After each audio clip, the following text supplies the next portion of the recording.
program run by the Creative Aging. And I am very happy that we will be sharing the amazingly beautiful work many of the artists who participate in this program have created. Before that, I want to remind everybody again that this is being recorded. So if you do not want to be seen, please turn off your video. Your name might be visible also. Your voice might be heard because we're recording it. Well, without further ado, we're going to start the first segment of this program. I'm going to screen share the artwork created by you.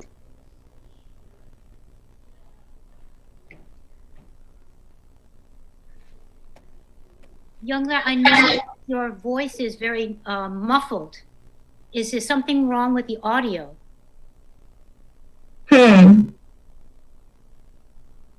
I don't know. You know what? Maybe we will. It's fine. It's fine? Okay. All right. Can you see the screen now? I'm sharing. Yes. Can everybody see? Okay. Yes, everything's fine. Yes, we can see. Yes, we can see. Okay. All right. So again, today is the special day to showcase our own work. And this whole series of 7 sessions was well done by our amazing instructor, Henry Lee, using most of the work from this quote-unquote old nun Xu Baishi, who became a painter at his advanced age. So this is very, very, very appropriate for our participants also. I hope it's inspiring for everybody that we could all start something new and be an artist. So here is the first series of work done by Barbara Burnett Stumpf. In addition to the painting, she wrote a lovely poem. Is Barbara here? If Barbara is here, would you please read your poem? Because I think this is extremely relevant to what we have been doing. Despite the hard times that we have been living through this past year, we have been doing amazing things, painting cheerful paintings and creating beautiful memories. Barbara, are you there? Would you be able to read your own poem? Well, if Barbara is not here, I will read. You read it. Oh, you read it, Youngla. Barbara, is that you? Barbara, please read it. If it's you, please. I don't have it. Can you see on the screen I'm sharing? Are you able to see on the screen I'm sharing? Magpie steals a scarlet cherry from porcelain plate after scattering a few crimson globes here and there. His sauciness and bravery brings happiness to all who view him, regardless of masks or distance. Magpie calls to his Hangzhou ladylove from a nearby red plum tree as she dares to bloom on frosty nights. How about a cherry or 2 or 3, my dear? Lady Magpie, caught off guard, flips her tail upward in flirtatious expectancy as he reaches out to greet her. Thank you so much. I feel that you tell a beautiful story. I feel that you could make this into a book, Barbara. And I'm very, very, very happy that you included Hangzhou also, because I knew that you used to be studying Chinese brush painting there. Yes, so, thank you. Yeah, thank you for incorporating all what you have done in the past and what you have done here in this series together, and share your beautiful poem with us. That is amazing. I'm going to move on to the next page, where Barbara did another poem last week after we painted the pumpkin. Barbara, would you read, please? No doubt and graced my strawberry pie with whipped cream for grandchild. Lipstick red nose and pumpkin earrings, though. Now Chinese ink flies, wet brush dances freely. Voila! Huge pumpkin to commemorate Baishi lives near. Baishi definitely lives near in our heart, isn't it? At least in the past 7 weeks to me. Thank you so much for sharing. Yes. Here is Barbara's work throughout the past 6 sessions. Is there something you want to share with us about your painting, Barbara? I'm working. I'm still a student, and I'm working on getting better. That's it.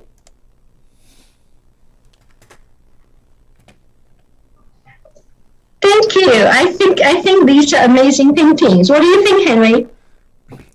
Yeah, Barbara has studied in China for several years in Hangzhou, the National Fine Art Academy. She has led a group on Yahoo decades ago on Chinese brush painting. She's a very humble scholar and amateur painter. I have also benefited from her help on my editing my English, including my bio. So thank you, Barbara. Your work is wonderful. You're entirely welcome. Thank you, our great teacher. Sharing your poetry also with us. I also want to advertise a little bit for my colleague, Jay Hauptmann, who runs a series of poetry Zoom programs every Thursday from 4 o'clock to 5 o'clock. I have met Barbara a few times during those sessions, and it's amazing. I hope that when you paint, you think about poetry also, because traditionally, painting is not complete until something is written on it. And usually in the past, the scholar paintings include poetries. But it can be anything. So I hope that this is inspiring. Barbara definitely has inspired me. Thank you so much. Barbara, if you still run this group of, for the group, if you still run the group of people, the activities for the people who are interested in Asian brush painting, please let me know. I might join. And if you want to share with the participants, I think that would be a great idea. Thank you. It's called Chinese Brush Painting at groups.io. Would you put that in the chat, please, Barbara? Yes, but right now my computer is not typing English. It's typing Japanese, and I don't know how to change it. Okay, maybe you can email me later. Thank you. All right, we will move to the next slide. Let me see. Oh, my laptop seems to be... okay, I think we have Dorothy. Dorothy, are you there?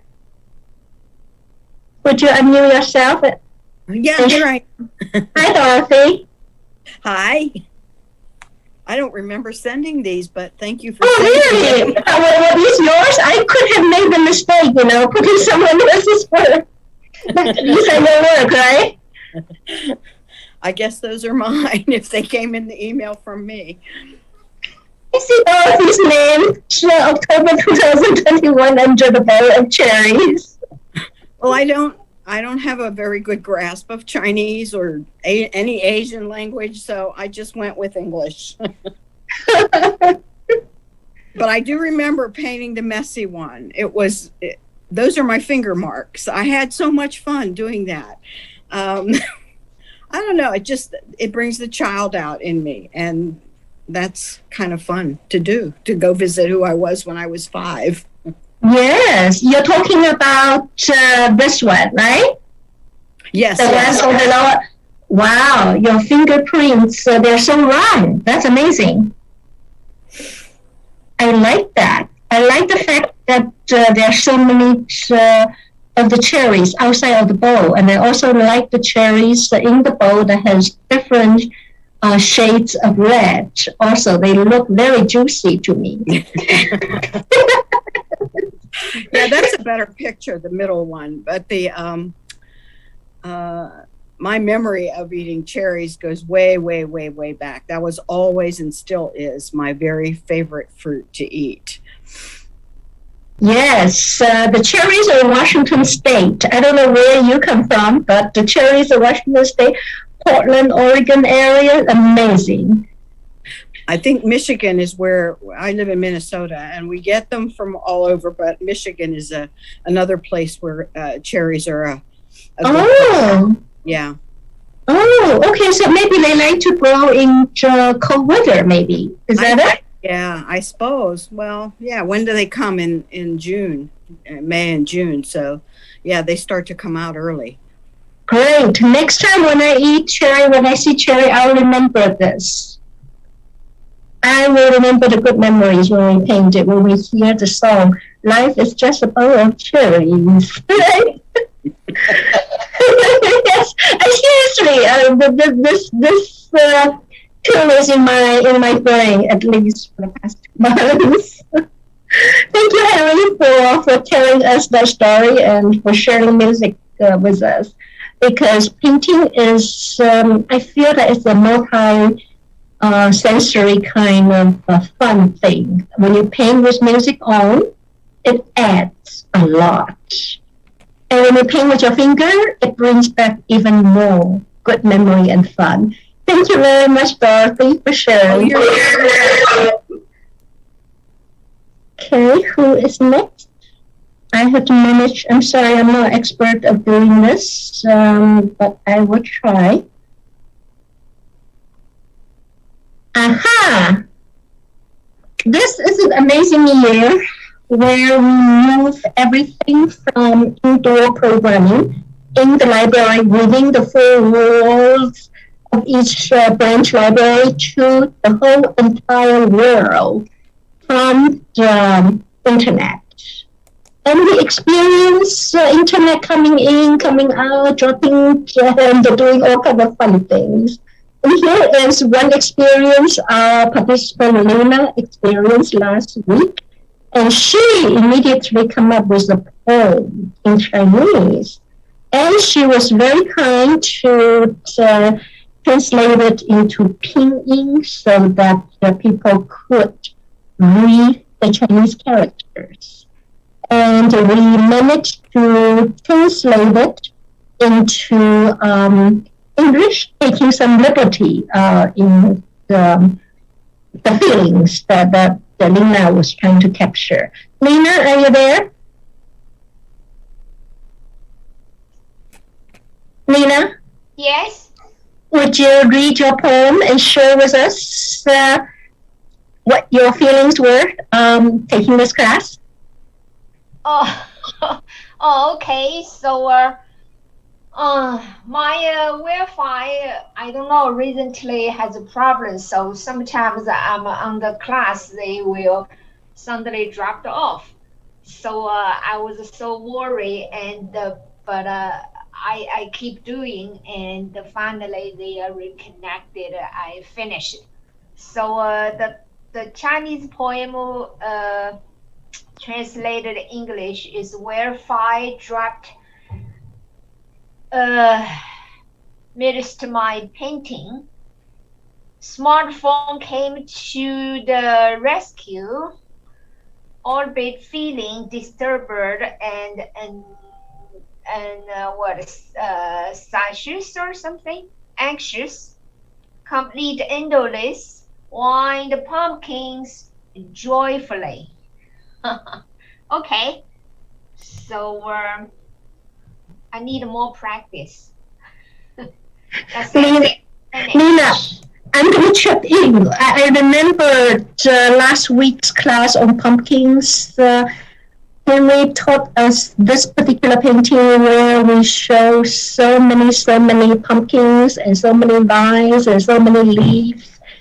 And then the Chinese inscription, 瓜蝶绵绵, to literally means that there is endless numbers of leaves and the vines that continues from one generation to another generation, and therefore it's symbolic for good wishes for people who is going to have a prosperous life and have multiple offsprings from generation to generation. So it was just such a coincidental time when we were doing that. The internet dropped, everything got cut, but our resourceful Luna was able to reconnect and continue the fun of taking the class and painting and produce this lovely painting with endless lines. So I hope that everyone, not just Lena, not just me, I hope everyone will continue painting, enjoying life, enjoying your music, enjoying your poetry, regardless whether anything comes to stop our progress or not, whether it's COVID, whether it's storm, whether it's snow, whether it's anything detrimental. We have painting, we have poetry, we have music. We have that many things. We have each other. I hope that everyone will stay with all these good thoughts and be happy. Thank you, Nina. That's beautiful, Young Lee. Beautifully said. Thank you. I really look forward to more poetry from you, Barbara. Maybe in the future we will do a program including poetry, music, and painting at the same time. Okay, next. Oops. Next is Maribel. Is Maribel here with us? Yes, Young Love. Hi, thank you for pronouncing my name, Young Love. It's rare for me to hear my own name in Chinese. I always hear it from Henry, so I copy what he says. Oh, okay, thank you. Share with us. Thank you so much for the lessons. It has been a great experience. You're welcome. I see your lovely paintings. Is there something you can share with us during the process of this 7 weeks? I've been taking painting lessons since 8 years ago with Henry. I found him, in YouTube, and then realized he's 11 miles from me. So, and I still continue to take lessons regardless. I'm actually a follower, loyal follower of Henry, and each time it has been quite an experience. I do have a Chinese background through my father's bloodline. Oh. And this joining Chinese painting classes helps me to connect and know more. So, hopefully my paintings show the happiness, especially in this day and age. Absolutely. I see cheerfulness in it. Thank you. My favorite is the cherries, actually. I had the greatest time with the cherries. And my second favorite are the morning glories. So hopefully you guys are enjoying my painting. Have you painted the morning glory before? I have painted it only through Gongbi because that's where I'm focused more nowadays. So this was my first time to do Shei, and I really had a great time with that too. In fact, I'll be traveling to the Philippines next year. So I will bring back all these memories with me. And even if I'm in another country, I would love to continue if there'll be more offerings with, more painting classes. So I'm looking forward. Great. Hopefully doing the poetry and music because I'm a retired piano teacher. Oh my goodness. Maribel was my wife's first piano teacher. Oh, wow. Wouldn't it be great if we paint with music? Oh my goodness. You give me so many inspirations, so many new ideas. Thank you very much, Maribel. You're welcome. I have a good trip. Thank you. Okay, next person is Ming Chao Chong. Is Ming Chao here? I'm here. Hi, would you share your thoughts? I really appreciate Henry's dedication to do the classes. I learned a lot from his experience and skills. Those are just my copy from the screen when he gave the class. I am looking at other students' paintings and poetry. I feel like I need a lot of practice. I haven't been practicing at all, been traveling. So part of my painting was left at the other places. So those are the one that I have here. I missed the pumpkin, so maybe I'll try to practice it on my own later. Yes, we have recordings. I think the pumpkin one, we only have the first 37 minutes because of the sudden outage of the Wi-Fi. Yeah. But I am hoping that we are able to have Henry back to teach us again. I'm in the middle of seeking various sources of funding, hoping that we can continue additional classes in the future. And thank you very much, Ming Chao, for sending a check to the library. Even though this is a true snail mail, I don't know which country it's in right now, but I really appreciate it. I dropped out of the pumpkin workshop because I also had problem with the Wi-Fi. So. Right. But thank you very much for your generous donation. Thank you very much. And I hope to see you again in future classes. Thank you. So beautiful, Mitchell. Thank you. The pictures, I want to buy into them. Thank you, Henry. Okay. All right. The next person is Patricia. Are you here, Patricia? Is Patricia here? No? Yes. Patricia, would you share with us your experience? It was just a joy, and I feel so lucky I was able to do it. And I think George is the one who told me about the class, and truly is a joy. That's all I can say, and I'm very, very appreciative of everybody making it possible. Thank you. I never met George. I never seen George's work. Maybe in the future. Oh my God. Oh, he is so good. It's unbelievable. He's so good. Share. Yeah, he's really good. Yeah, I love your seal also. What does your seal say? It's my whole name, Patricia Chafari. Oh, I see. Pronunciation. I see. Oh, I don't know how to do it, but I mean, they worked very hard to get it. I'll never forget it. It took 3 days when I was in, I don't know where I was. I think I was in Shanghai, but it might have been Beijing. I don't know. That's a beautiful seal. Thank you. Thank you. Okay, I'm going to move on to the next person. Petra, are you here? Peta Elms? I just had to unmute myself. Okay. You write very well, these characters. Did you copy or not? You're very kind. I feel very humbled. I really, think that taking on anything Chinese, particularly Chinese characters and painting, it's something that is a lifelong study.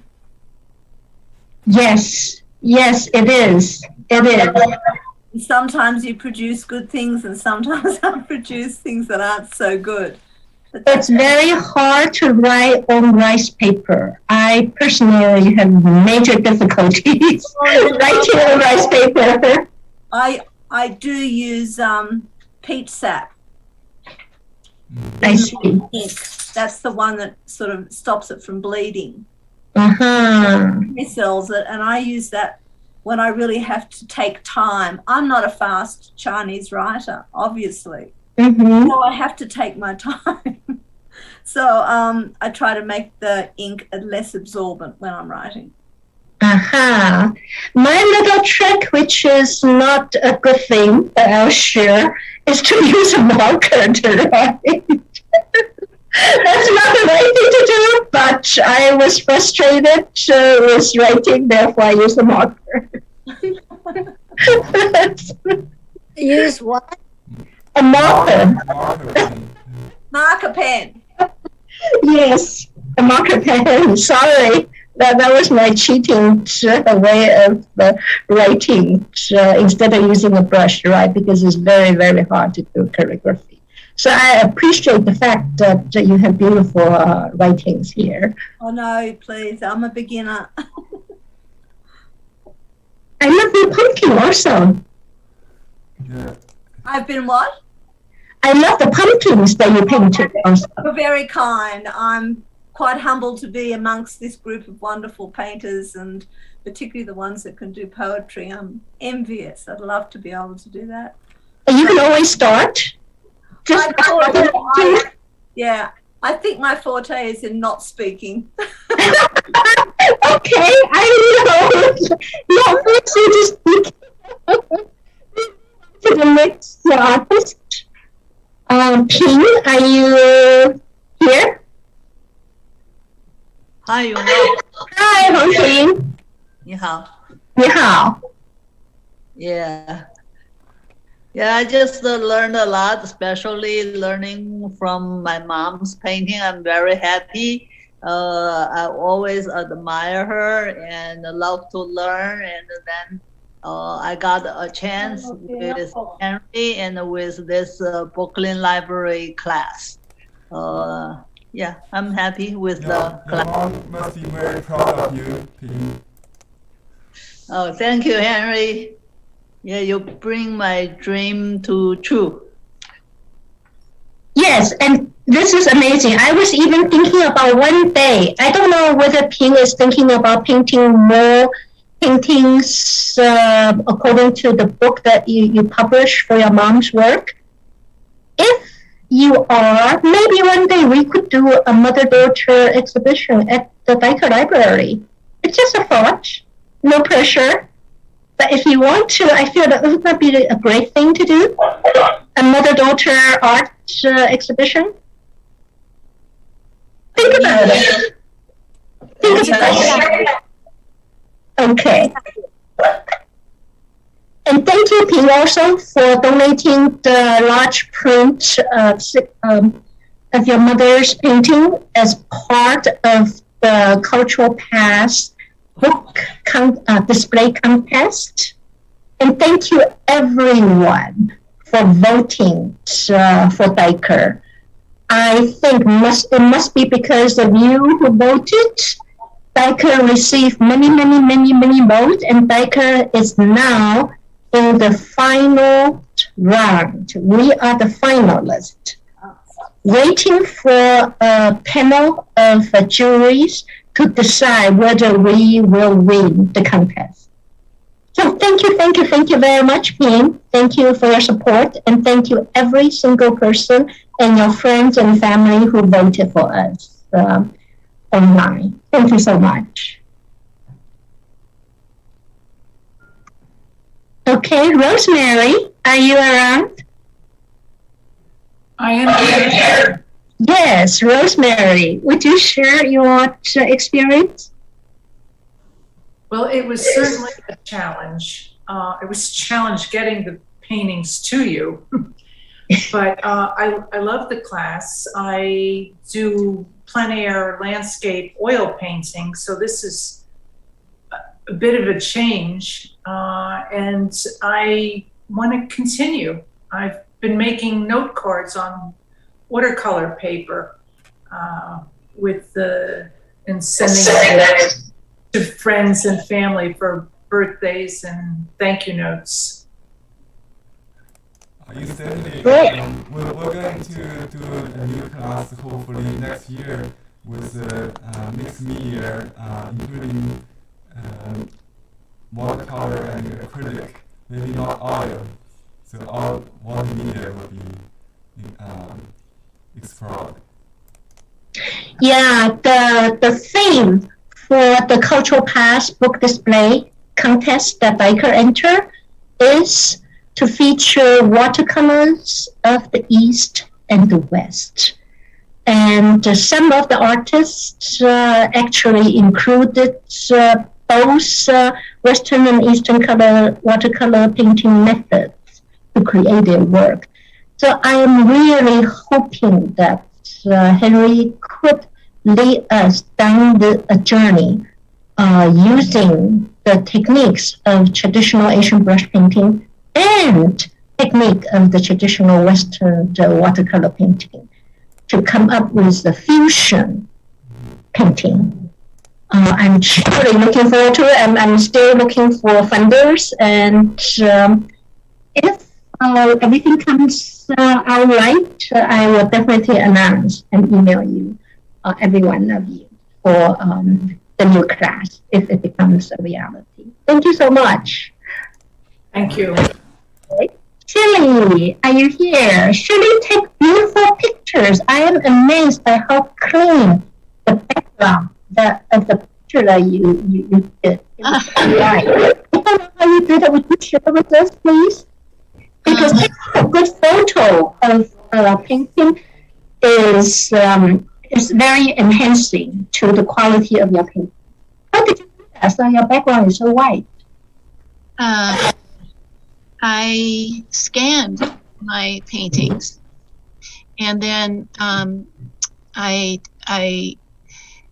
adjusted the levels on the paintings so that the white would be white, basically. How did you scan? What did you use to scan? What did I use to scan? An Epson V600. A real scanner. Yeah, I do lots of computer work, but this was a wonderful, wonderful course. I began it in a strange way. I was traveling in Croatia, and so it was unusual to do the cherries way over there. But my favorite part is that Henry always, and you as well, calls our attention to the seasons and the nature around us. So it's really a wonderful thing to try to learn. Everything was brand new for me. I don't quite understand the papers and the peach sap and so on, but picking up a little here and there. That's wonderful. Thank you for sharing your equipment. And Henry, I do agree. Henry prepares every single one of our classes so well. He's like a living encyclopedia. The references he made in each class, if you carefully look up, it's a wealth. It's a major study.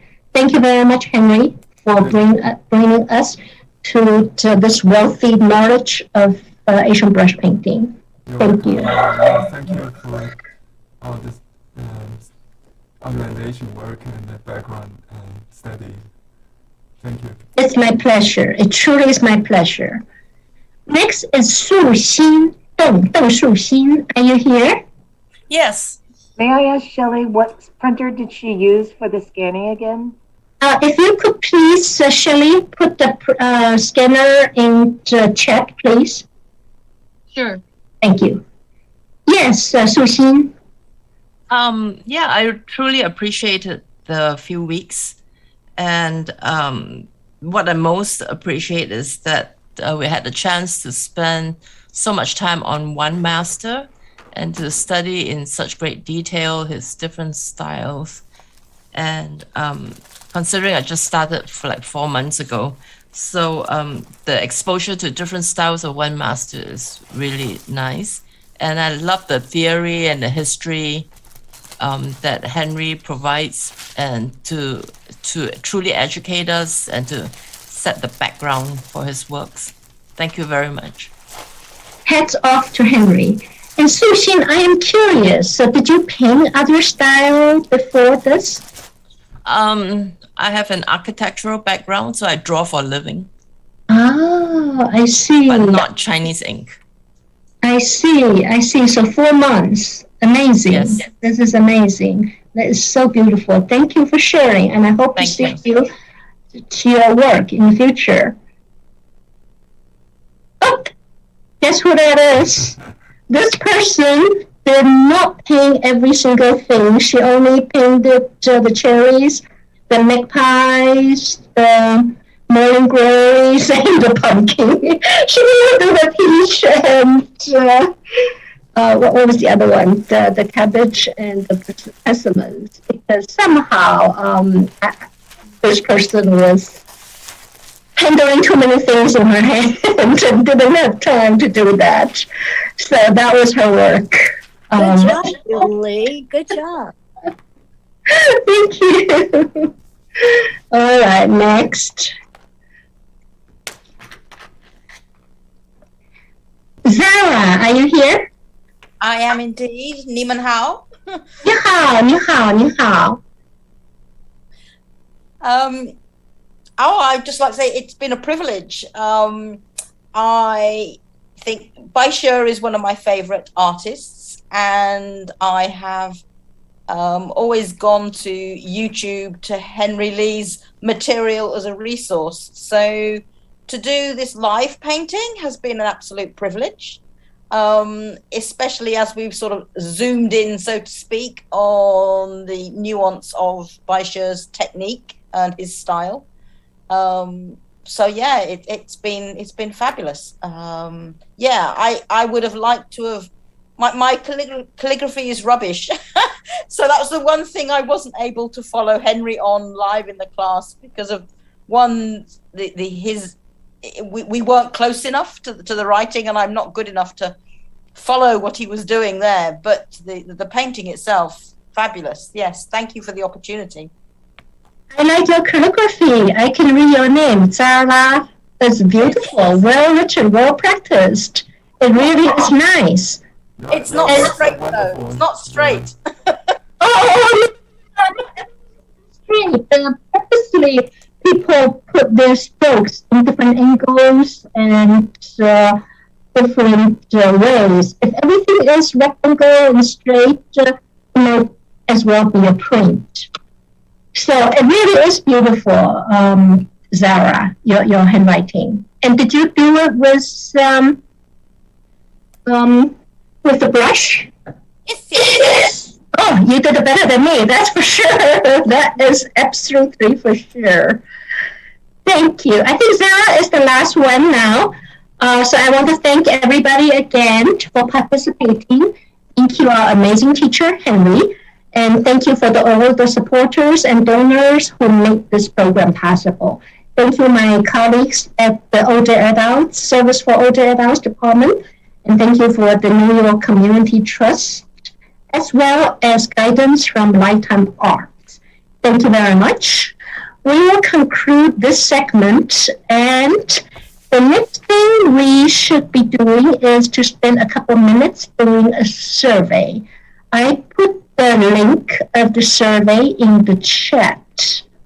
If it's a surveymonkey.com survey, there's 3 pages. There's probably 15 or so quick questions. If you could please take this time to complete the survey, I'll be very appreciative because we do need to report back to the donors.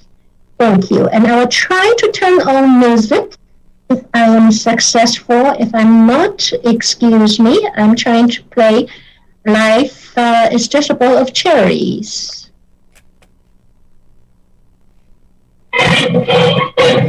Can you hear?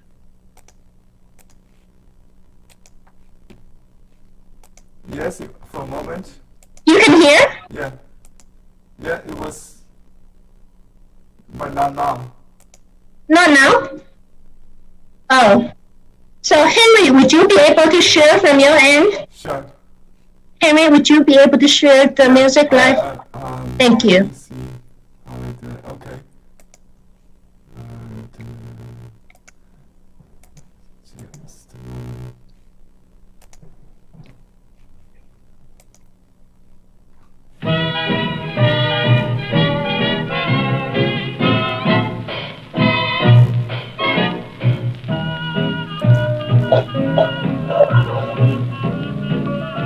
Can everybody hear? Yes. Beautiful. Yes, I can hear.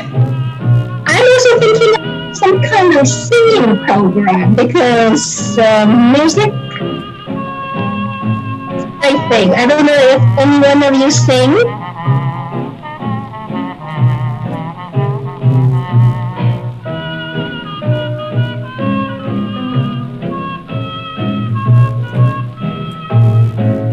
People are queer, they're always glowing, scrambling and rushing about.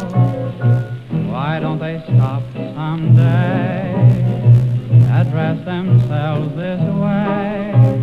Why are we here? Where are we going? It's time that we found out. We're not here to stay, we're on a short holiday. Life is just a bowl of cherries. Don't take it serious, it's too mysterious. You work, you save, you worry so, but you can't take your dough when you go, go, go. So keep repeating it's the berries. The strongest oak must fall. The sweet things in life to you were just loaned. So how can you lose what you've never owned? Life is just a bowl of cherries, so live and laugh at it all.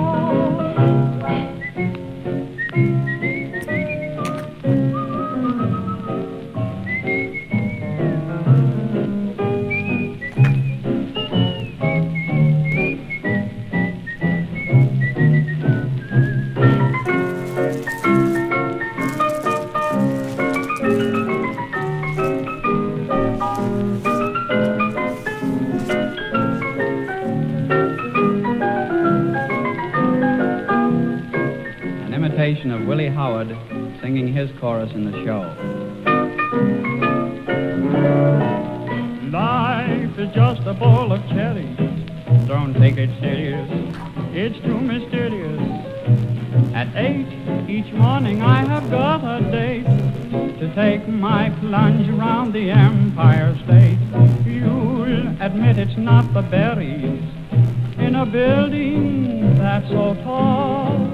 There's a guy in the show the girls love to kiss, gets thousands of beats just for crooning like this. Life is just a bowl of nuts, so live and laugh at it all.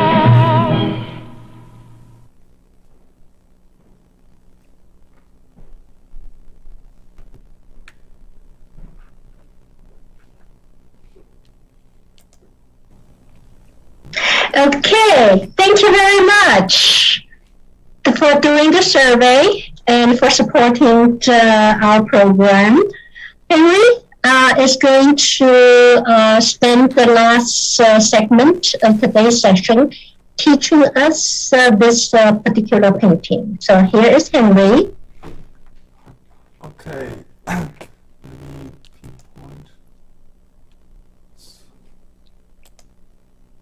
Henry, it's all yours. Can you repeat? I think you're spotlighted now, right, for everyone.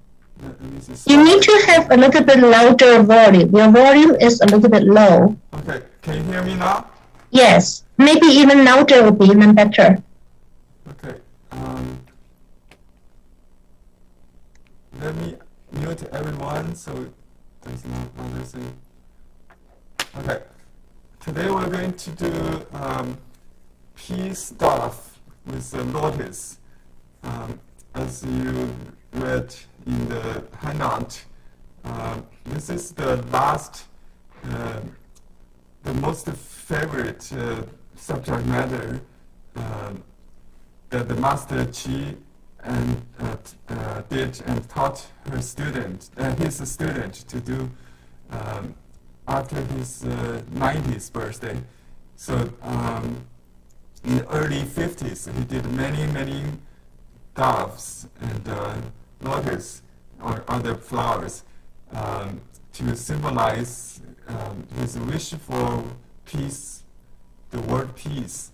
So he won actually a reward for promoting, advocating peace. He received this reward. Let me show you. On the last page of the handout, you can see the certificate of that here. On the certificate, you can see a drawing by Picasso, the dove flying peace dove. The Chinese committee, I think it's a Chinese version of the certificate here he received. And upon receiving the award, he expressed his deep sentiment on his purpose of his art. He said he was just simply express his feelings of love to all the living beings on Earth, in his hometown and the motherland. Only recently, in his late life, he realized that all he went after was peace, because he has gone so many turmoil of war, born in the turn of 19th to in the end of 19th century, experienced both world wars and all the civil war. Eventually, in the 50s, China is out of war. Until today, hopefully, there will be no more war.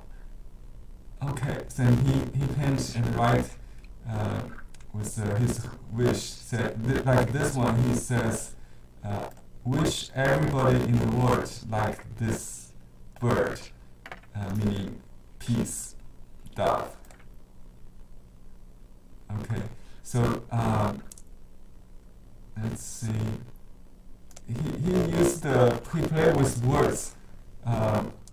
和平, the words for peace in Chinese pronounced as 和平, and he used the sound to represent that. 和 here is same as lotus. So 平 is waves. So lotus in the waves, 和平, and dove, good, the third character, means dove. So 和平鸽. That's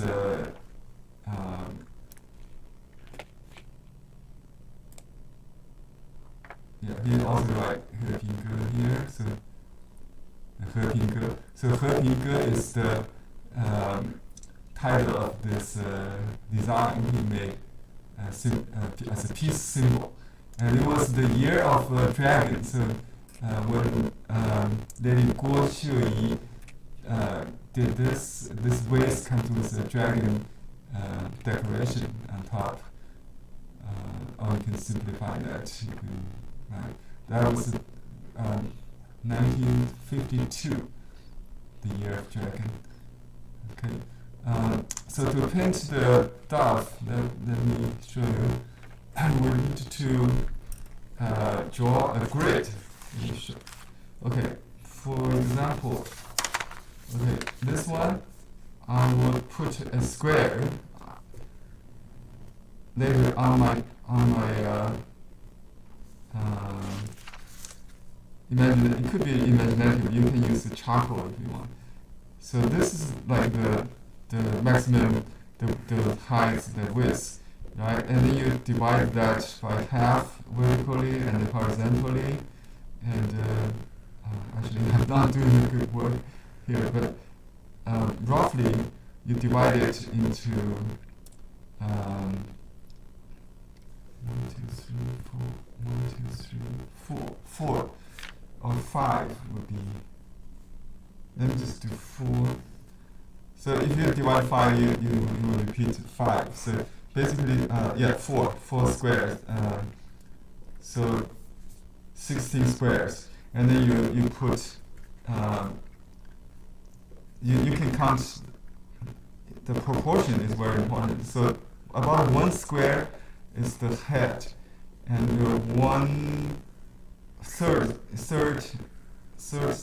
3 squares is about the body, okay, and the wing, and then the tail. So that's the proportion is very important. Actually, the oval for the head and oval for the body, it's only this big. It's the egg we talked about. And this is the. So let me draw on. You can use a practice paper. If you print out this, I don't know how many. I enlarged it. So in principle, when you do a bird, you want to keep the life size. So if you're doing a sparrow, so the sparrow will be, you don't want to enlarge it or shrink it. The dove, it will always be much larger. So you try, do your best to paint in life size, so they're not too small or too big.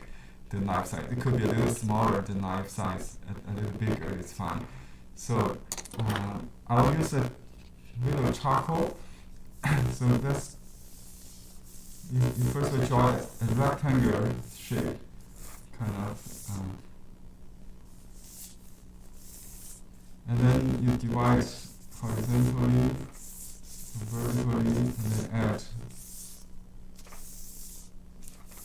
two horizontal and vertical lines in between.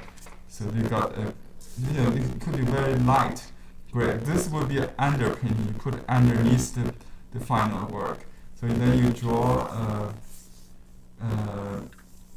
a circle or oval crossing these 3 on the border of this, maybe in the first box above, but it could be a little higher, I think. I'm making a mistake already. So you can make all the mistakes on this, and you don't have to erase it. Let me show you an example of the draft that Master Baishi did before he actually painted. This is a briefly turn this hand out. Can you see it? Why? Oops. I think I have to make it on top. I want to show you a picture of this. Oh, I see. This is a different photo viewer. Let me open it to as a different program. Open this. Okay, here we go. You can see it now. Okay, if you look at this this image here, this is his draft. He did it on bamboo paper and brown paper, and he used ink at first, and then he used kind of yellow, or you can use, sometimes he used red to correct that, and write notes on the side saying the wing should not be too pointed, something like that, not too straight. So you can make changes on the neck, like he said. He used a marker or some yellow pen to modify that. So you can make all the mistakes on the practice paper. That's what I'm doing. I can use ink later, but I just try to draw this first. Okay, let me present the brunette, the handout. Okay, so we're drawing this based on the grid I draw on the printout. Okay, so this oval is like takes three boxes here, roughly.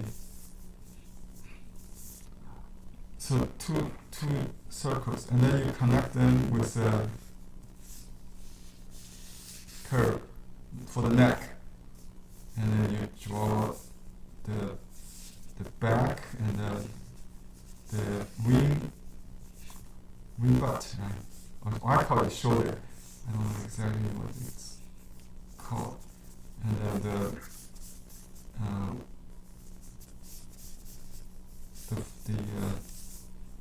wings. There's a long wing that comes about the length of just a little bit shorter than the tail. So the tail is not as long as the mat piece we did earlier, and the tail always make a crossing here, and so this is the back that goes. You can draw the body first, and then the wings on top. So try to see through that. There's a belly or stomach, whatever, and then the legs. And you can consider the leg a little oval also, and then paint. It's on the ground, so it's not so. It's a bit flat. You know. Okay, and then you paint within that frame, and then there's another leg showing. Okay, the features on the head. You draw another circle. He stylized it because the big bill is a little thinner, and he make it so cute, like his cheeks, very short, and it makes it cuter. And there's some French thing called sear, right? He did something like what you got on the turkey, on a little exaggerated stroke. But in some case, actually it's like this. If you see it in real life, it's above the natural hole. We call it C-E-R-E, sear. That's representing the sear, and there's a circle around the eye. It's called eye sear. It could be another circle around, something like that. I have to look at let me enlarge this handout to see if you can see better.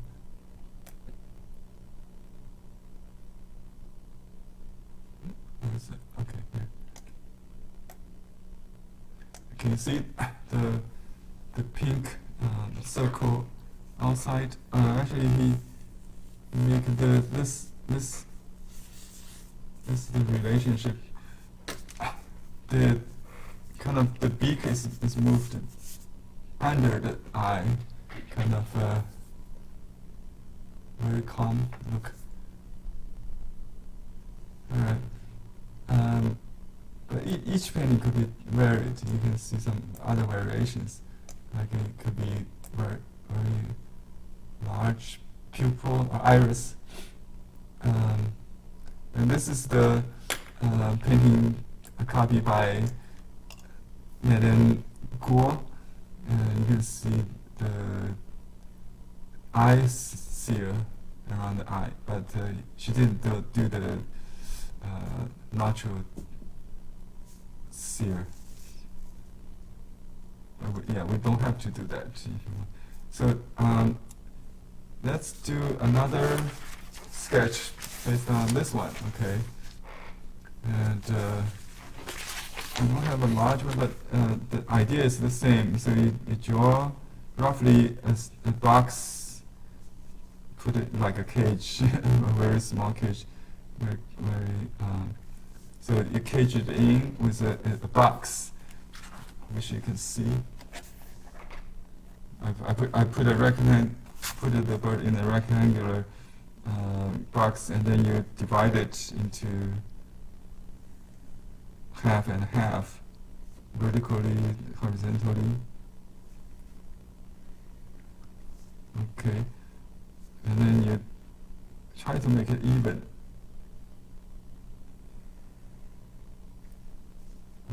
I see. Maybe we should divide, because this box is so long, so I try to make maybe more.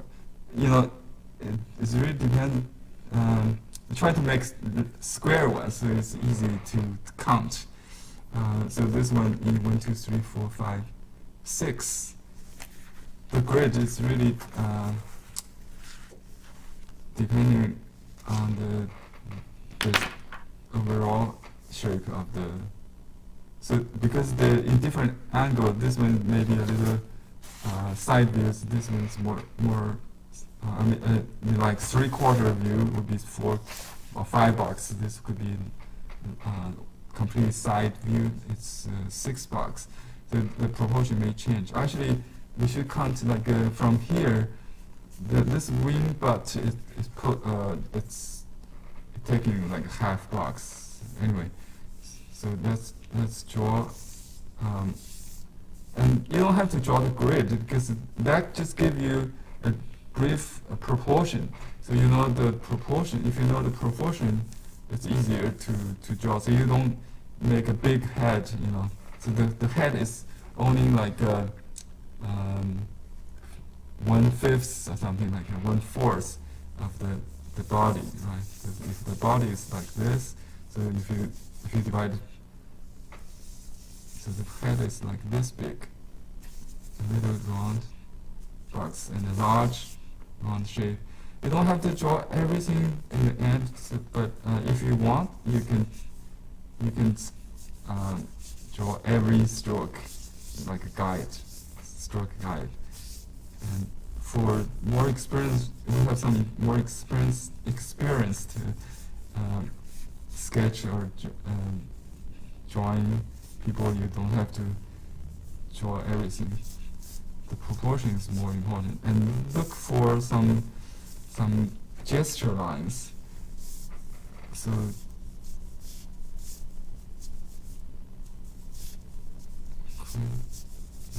okay, the body is divided into the back, including the wing part, and the under the chest and belly. You don't see the chest because it's behind. And then this back part. Always challenge for me. I tend to do it too big. You already see. So maybe you draw a little circle to limit yourself within that oval shape first.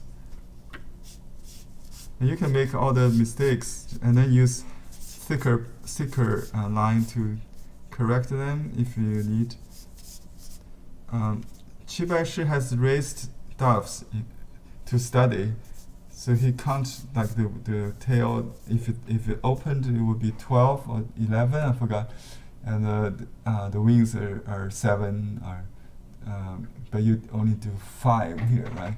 Anyway, so that's important. You don't want to exceed the maximum. You can do smaller because in painting we don't really count them.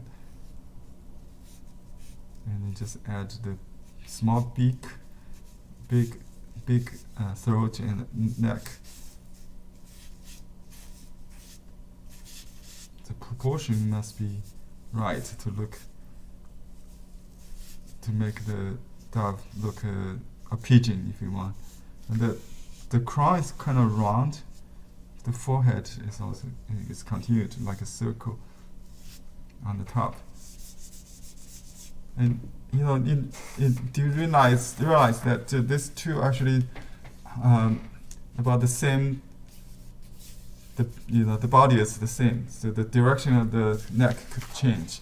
So some artists start doing the back first, the stable part.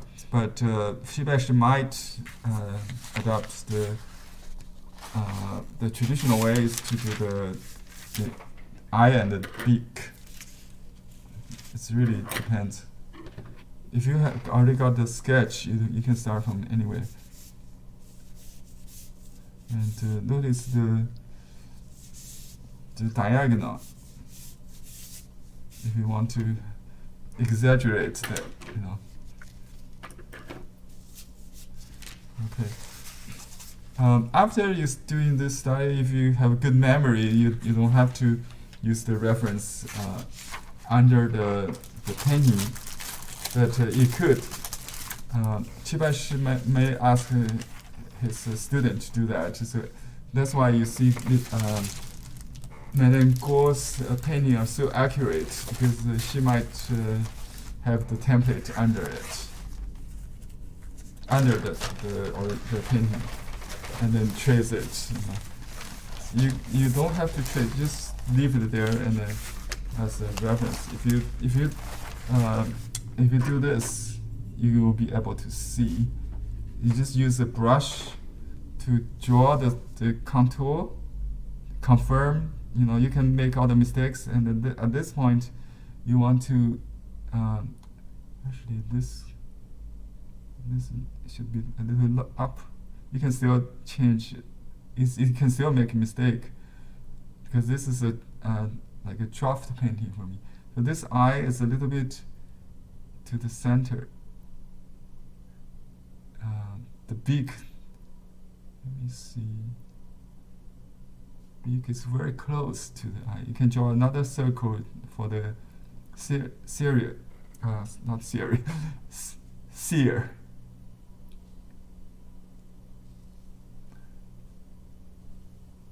Look at this side is straight. This is curved.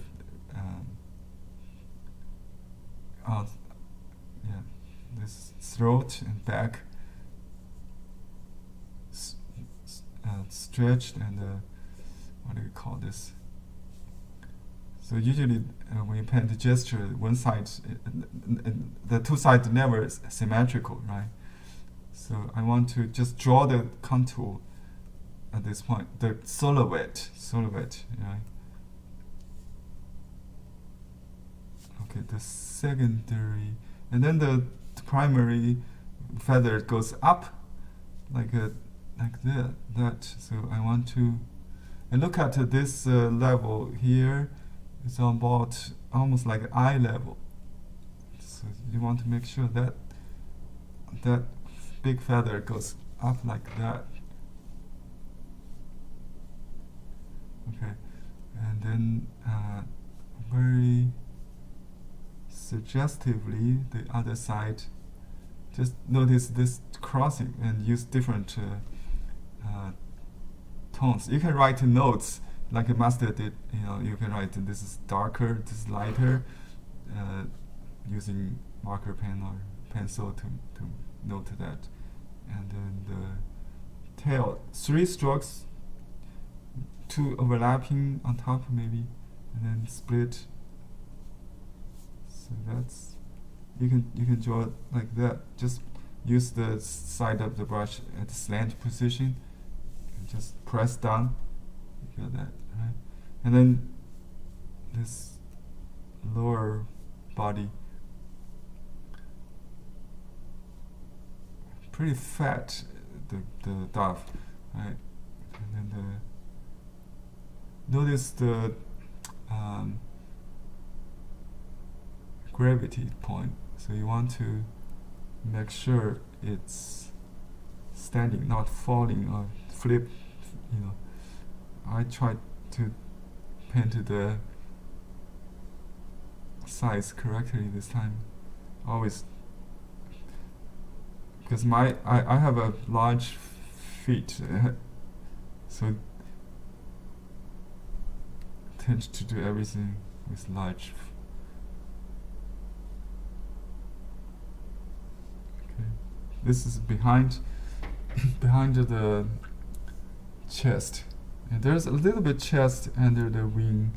You want to distinguish maybe a little bit, and you can draw some stroke guide, but you don't have to draw any details for the stroke for this underpainting. Okay, so I'm going to use half sheet because we don't have room for the entire composition. I will change the top part.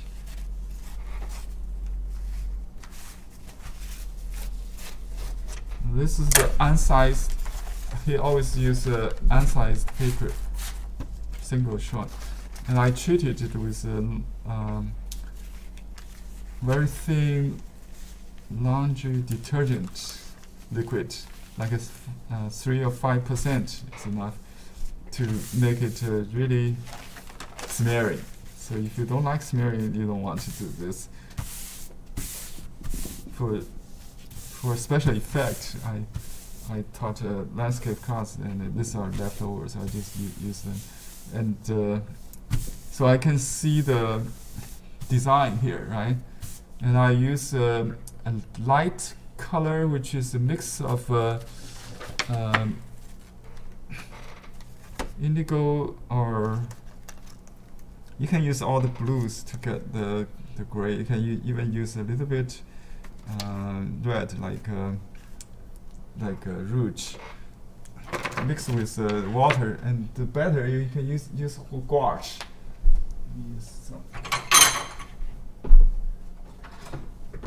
I got some left over here handy, so I just use them, and I put some dried up. Let me see. I still got some. Yeah, some gouache. It's bottled, but you don't have to. You just use the white color with the set, or any gouache. Opaque titanium white in watercolor is the best. So I mix them because the gouache will serve like the peach sap glue. You know, same function to reduce bleeding. Okay, it might be too cool, but let me see. On this print, the digital print looks very blue. On the actual book here, you can see the color is a little warmer. I think it's a little purplish, right, compared to the image on the yeah, so this is more realistic. I will add a little bit rouge to make it a little warmer, or reddish, or purplish.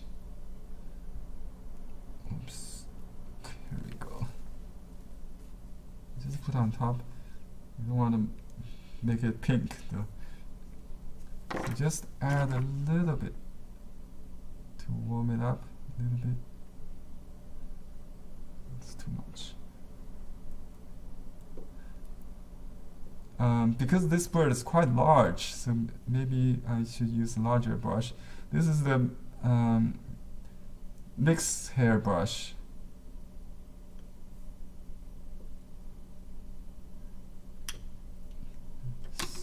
I'll use this super wash.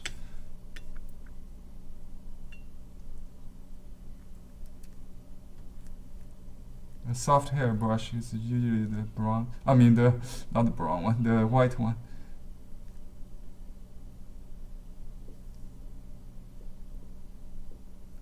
Yeah, you try to get I think the neck is a little warmer, maybe. It doesn't matter. Just I'll go with the my own teacher's approach, which start with the back. So that's right, because of this area is not so. So if I'm, I get try to get used to the smear, or the paper. So he does this she did this stroke. Each stroke counts. Each stroke represents a feather. Maybe add a little too much blue, too much purple there. So I'm going to use some dark to paint this this wing butt.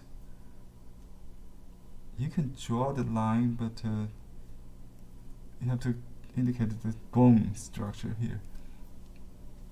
Just the contour is a little smoother because there's bone there. So the color on the brush is not even. Don't blend too much. You want to keep some part is more blue, some more red, maybe. If not enough, you can add later. You don't want to add wet into wet because it's going to bleed. And just finish all the wing first.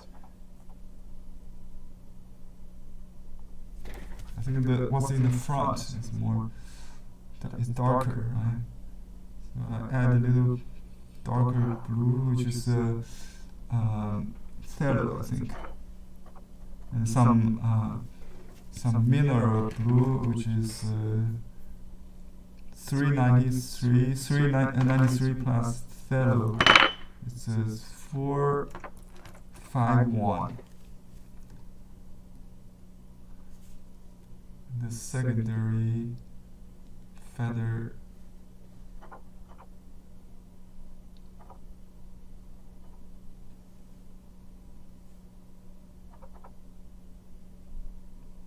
try to mix it in. Okay, a little bit more. It's very orderly manners that they come in rows, like how they grow. Okay. Try to leave some space between each group. Not the main thing. I want to get enough. So you have to do this in one stroke, remember? So the large feather first. Not completely straight, but just drag all the way up. A little bit curve like the feather, not too sharp. You can go back if not enough, just to broaden it, a little bit, and then go up again. This time a little shorter, like that. And add 2 or 3 more, doesn't matter, just to fill in that space. Okay, and we can add a little secondary wing there. Just darken a little bit. Okay, and you can still add a little dark if not enough. Okay. Now I reduce the. You can add more white, but you can just use water to dilute, to reduce the value of it. Or you can dry it a little bit, because dry brush could also used for soften. But actually, the far side is also, this is the other wing butt, so it's a little defined also. That kind of rub it in. Oops. too much red. So that defines the other wing. It's behind the neck later, right? And then I'll do the tail first because the tail is darker than the right wing. So you can draw some short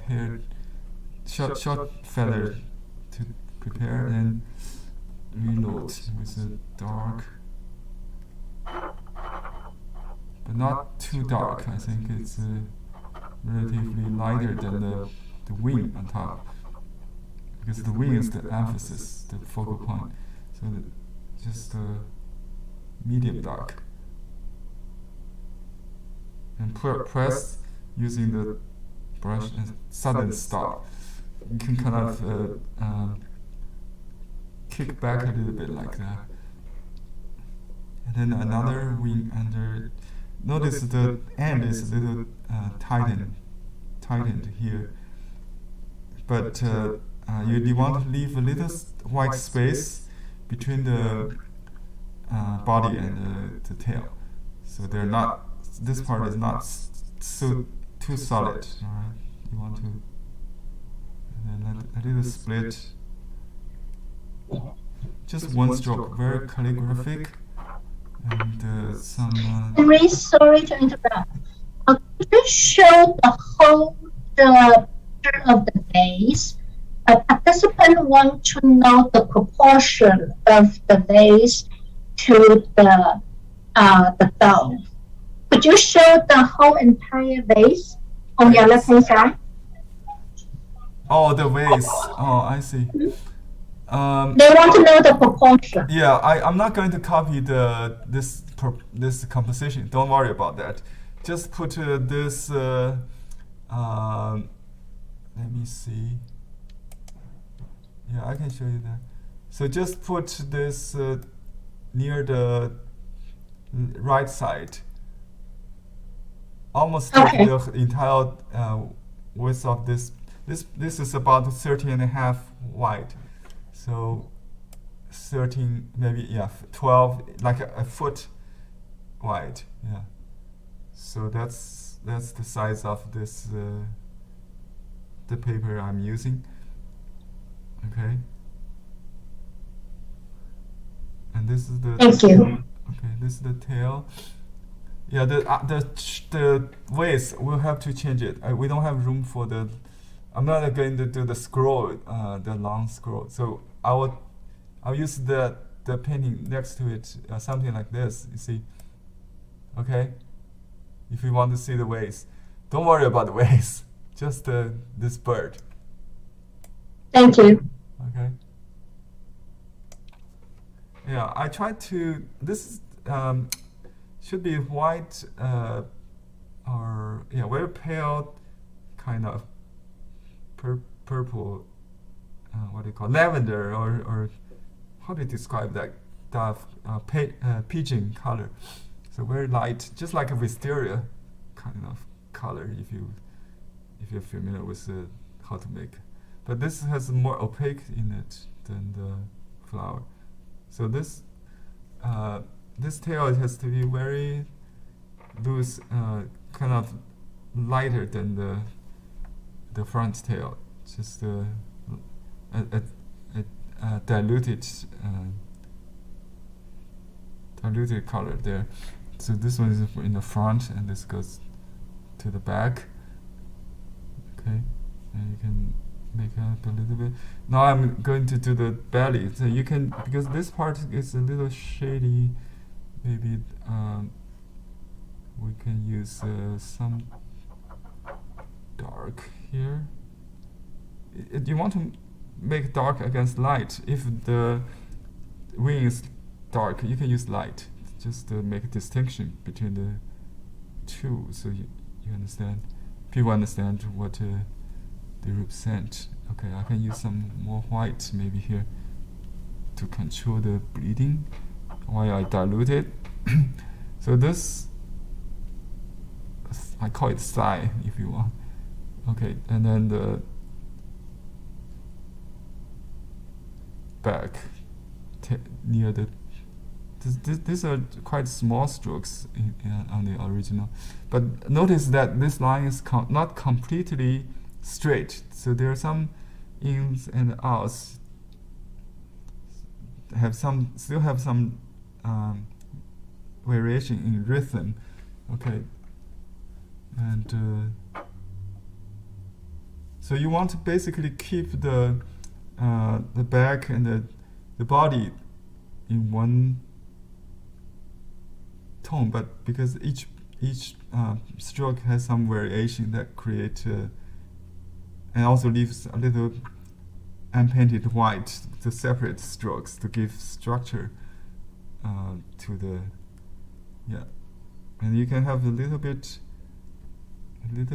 dark to break that line. So I'm going to do the top part now with a little more white. Okay, and maybe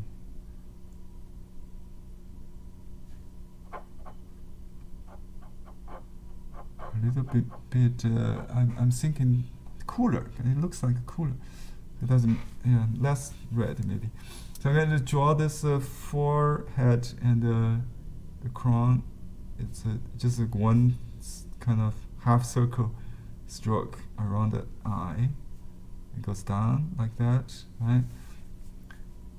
And then goes to the front throat. Okay, just press all the way down. Oh, you got some white on the brush. That's nice, like a soft edge. So I just use the white, more white on the back side, and you can kind of overlap a little bit just to finish. You know, when you use white, make sure there's some water to so they don't look too stiff. So a little bit smearing is good. If you use too much, there's no smearing. Why, you know, you lose the point. Why use rice paper? You want to have the soft edge. So I want some bleeding, smearing to happen. Especially this part, softer. Okay, and the top could be a little more defined, harder. Okay. And you can still change the tone a little bit. If you want to darken it, you can do so. But don't repeat too much. You want to keep the stroke, the calligraphy. All right.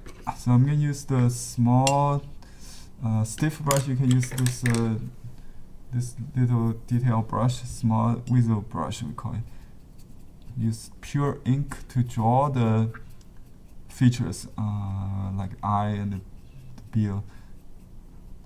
Let me enlarge it so you can see better.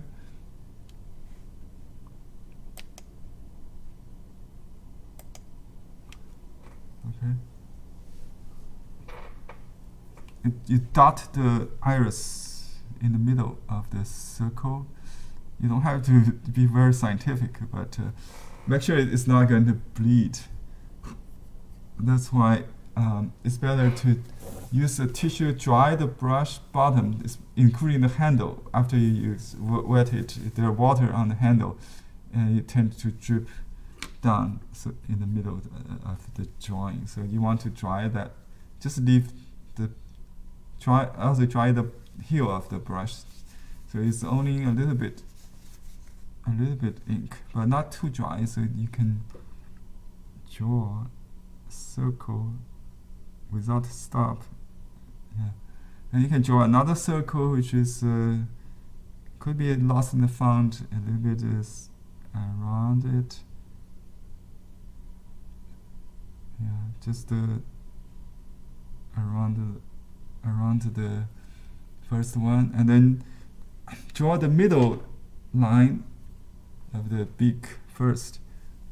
Okay, that's just in front of the eye, a little lower than about the lower point of that inner circle.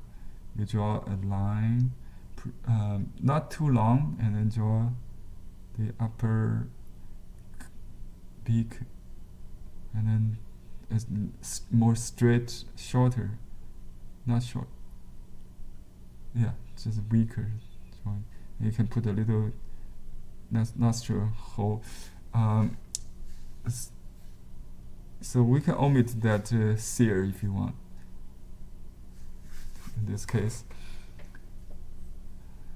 Okay. And then we use pink color. It's a mix of yellow with the rouge is too cool. The carmine, maybe we can just use mineral color. The vermilion, add a little rouge. So we can use another here. Vermilion, rouge would be good. Oops, got it. Vermilion is a real orange, right? So I see that on the foot is a little more of vermilion, yeah. So the beak is a little darker. You put some either rouge or carmine to it to mix that. Okay, mix a little rouge with the vermilion. So that's about it. Okay, and then I draw this eye circle. We call it eye sear. And then the beak. You might cover the hole, doesn't matter. And you can control the moisture a little bit so they don't bleed.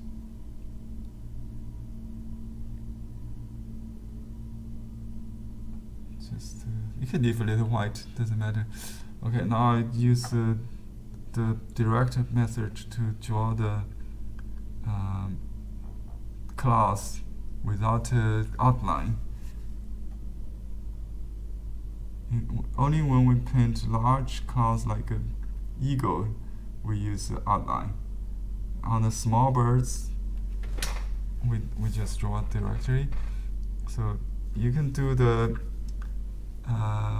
I'll start with the toes, but you can draw the leg if you want.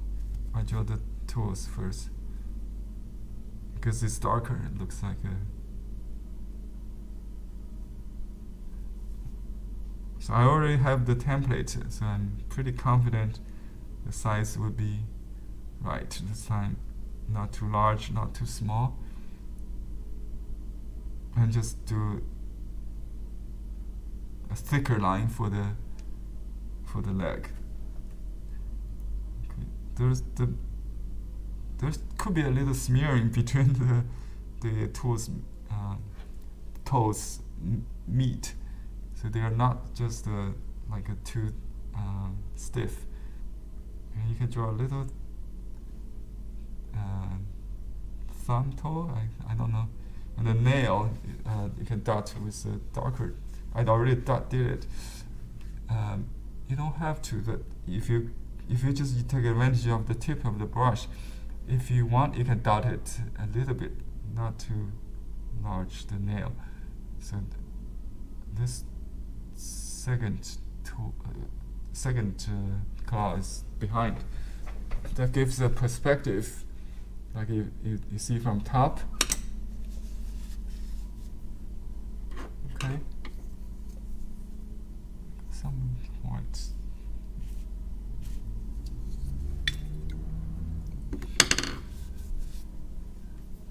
Yeah, let me take a look of this large bird. You have to see from a standing point, I think, because I really missed that curve. I think I'm going to make it up. The other wing should be a little behind the neck, maybe somehow. So it should be a little more. I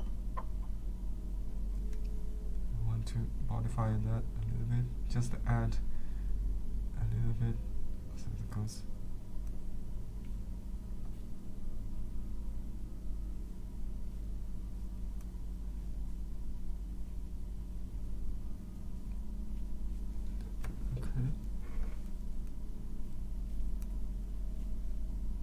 And you can add a little different hue or tonal change if you want to make it richer. But this is maybe too warm. Too warm. And you just want to keep the contrast between the leg and the beak and the body should be very light. Very light, yeah. Don't overdo it. Henry.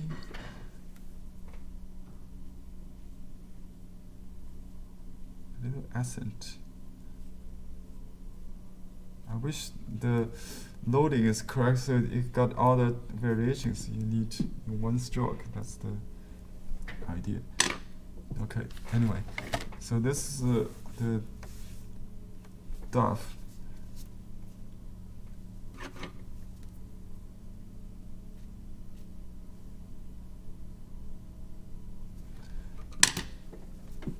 What about the vase and other things? I'm going to change to. Do I need to keep this here still? Maybe zoom in just so you can see everything on this page. Okay. So this is two pictures, very similar, right? So I'm going to do this vase simplified right there. So, okay, so it's about this big. So we just draw the vase. We try to indicate who's in the front, so a little overlapping with the tail. Do we have room for another bird? If I use that, okay, it will be more than half, then we don't have room for the flowers, so just keep one, I think. Alright? And we can do the flowers first and then we add the vase. What about that? But it's better to plan ahead. Okay, let's just do this with another. Okay, let me take this out. And this is my underpainting. You can see a clean copy here. The vase goes out of the frame, so that's a very typical composition in Chinese painting.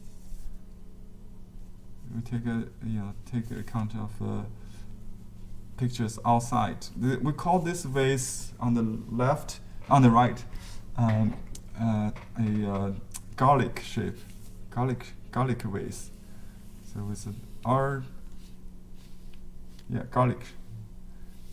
So the top, we should see a round mouth. Even your eye level is here on the ground. We want to indicate the top with a round shape. Like I explained, the perspective in Baishi painting is a very primitive or folk art. We may say folk art, because he's a folk artist, maintain a primitive perspective, not necessarily the primitive his chronological development, but it's just a natural. There's like a child will draw this kind of painting with a line. In Western painting, when you draw a vase, you will draw the structure like several ovals and then connect them. So you build it up from geographic shape, but in Oriental painting, we were kind of refined adult painting based on child painting. So he's when you get old, you turn to childhood, right? He's painting more naive, like a child. Okay, so I'll draw this mouth. It's a flat, and then you can leave a little opening for the flower stems. And I see a little bit curve, so it's not a perfect straight line with the neck. Okay, it goes down. And you can have a pause, and then continue, pause, continue, pause, all the way. And here, I just follow my sketch. Okay, you don't have to. So they're not symmetrical. Some parts, it's just like a forest, like a Matisse drawing, that kind of. He got inspiration from the Oriental, Japanese, or Chinese painting. Right? The bottom should be relatively flat, no matter what actually the eye sees, because in psychological truth is the flat, the bottom is the flat, so it's more stable. The piece is more stable, the vase, right? Okay, so there's some kind of pattern, we call it auspicious clouds, maybe, around the neck. Let me enlarge, just take a quick look. Okay. On this one you see something round, and this one is more squarish. Just look like this. We have done that in the cherry, cherry bowl somewhere. You can create your own, pattern, squarish clouds. Okay, auspicious clouds is called.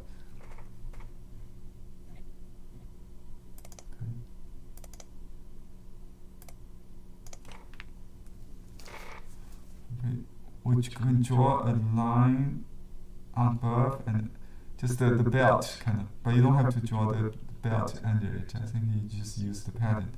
So basically draw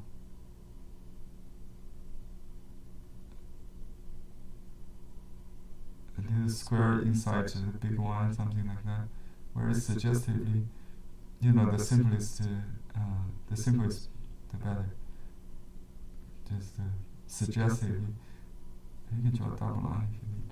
Anyway, just if needed, you can draw a line on the bottom, but don't have to, I think. Just a little decoration. And he leaves the vase without color, because the contrast, right? And next we're going to do the flowers. I use another clean brush. Let me see if I got some white left. Should not getting too much the blue in it. But a little bit is fine. And then little rouge. And carmine, I think it's better.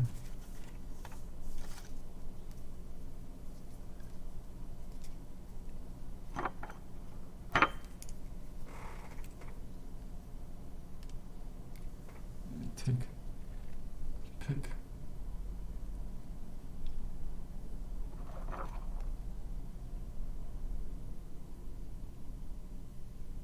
Just a little bit.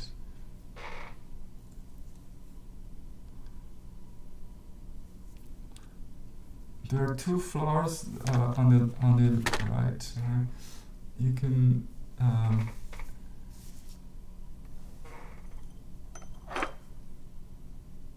paint one only, like on the right, depending on your your idea, because let me see. I tend to have this room, because of the paper we use is wider, so I'm going to do this main flower here, kind of bending branch going up so they're not falling, just like the branch goes down and up, right here, and it goes outside the frame in the original, but it's too far. If I do that, it will break the law of gravity. It cannot be this far, right? So in painting, everything has to be based on the natural Tao, the principles or rules. So I can only go this far. That's based on the gravity. So I can have a falling petal like that, but the flowers are still fresh, right?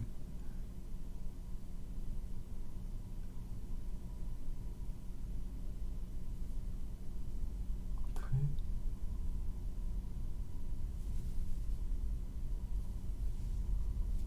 Just exhaust one node so you can see the gradation, and you can reload a little bit.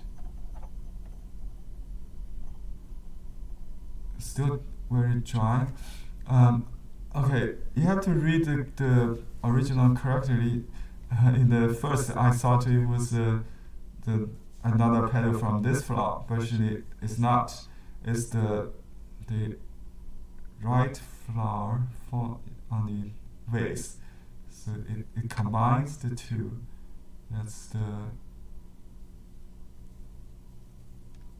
so this is a petal belongs to the top flower, right? In design, they're grouped together, so they touch each other, overlapping a little bit. That's important to connect them. And then I go back to the top. Okay.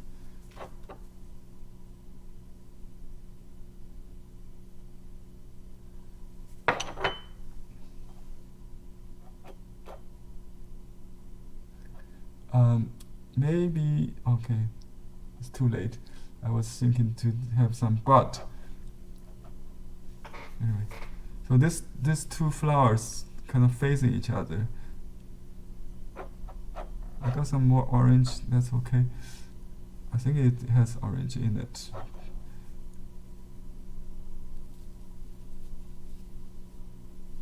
Direct painting. Lead to the left.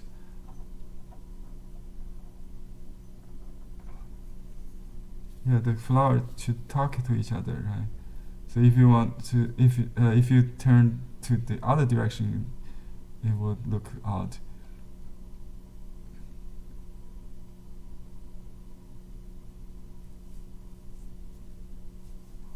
Okay.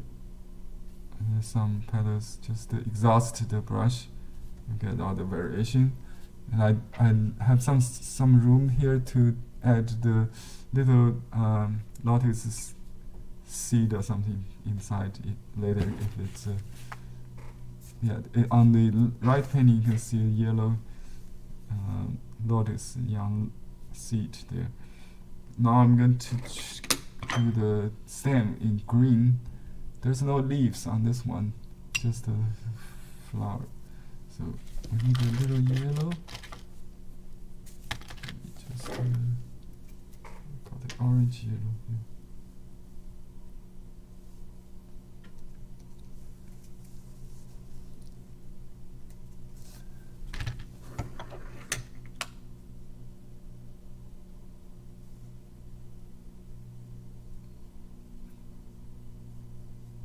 I just mix whatever I got to get a gray green kind of color, and it goes up like that, it goes in here, and then maybe something like that. There's some thorn or hair on the stem, we do that later, and there's some calyx, just like like that, I think.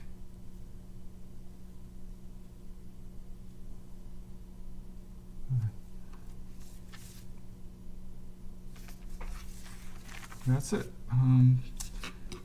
If you like, you can add like the same, but after this dry, a little bit, the little dots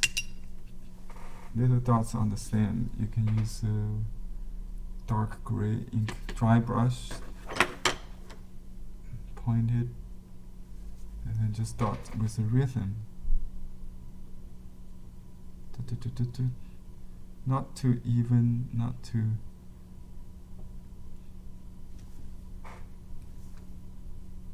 Grouping is basically important in everything. So some dense, some sparse. You can some sticking out, some inside. Okay, not thorns on the calyx, right? Okay.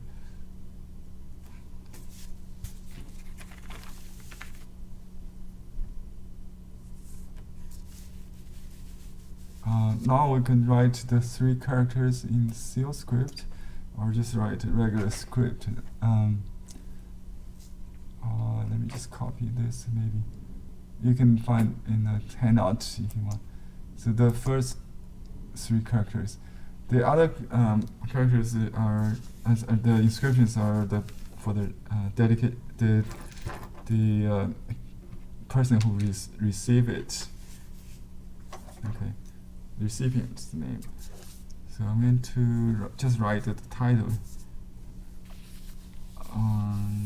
along this side, so that block the chi from escaping to the left, and so let the movement circulating inside. Okay. 和平歌 first character is same sound as lotus, vase, and dove. 和平歌. So this let me zoom in a little bit so you can see what I'm doing. Seal script.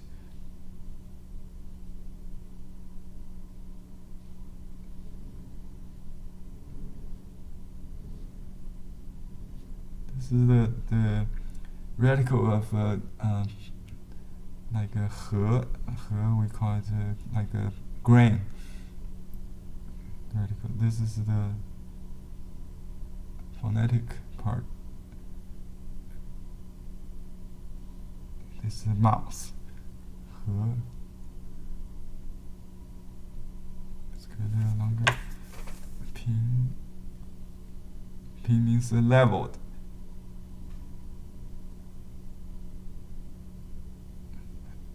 As a compound word, 和平 means peace. Harmonious. This means harmonious. Harmonious and leveled together means peace.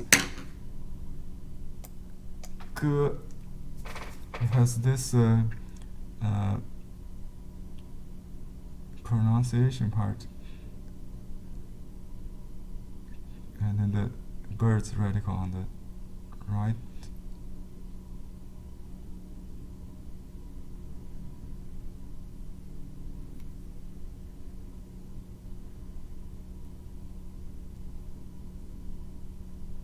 It's a little bit complicated. I have a YouTube showing how to write the ge in seal script. Actually, I did it with English letters, B-E-R-D. You can find it on YouTube. It's a pictograph here, right? Just like a bird. Okay, and we can write the word 房. Well, you can just write 92岁白石. His signature is obviously with a year. Here is Same as here, 白石92岁，92岁白石 on this right side. Okay.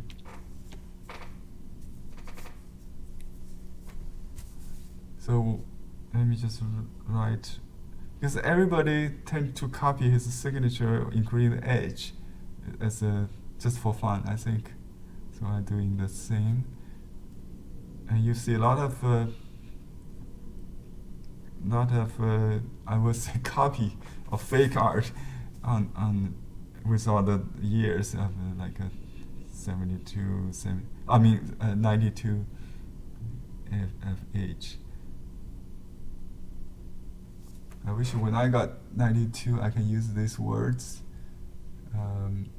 actually for myself. Now we just learn how to write them, right, in perspective. Okay. Sweet.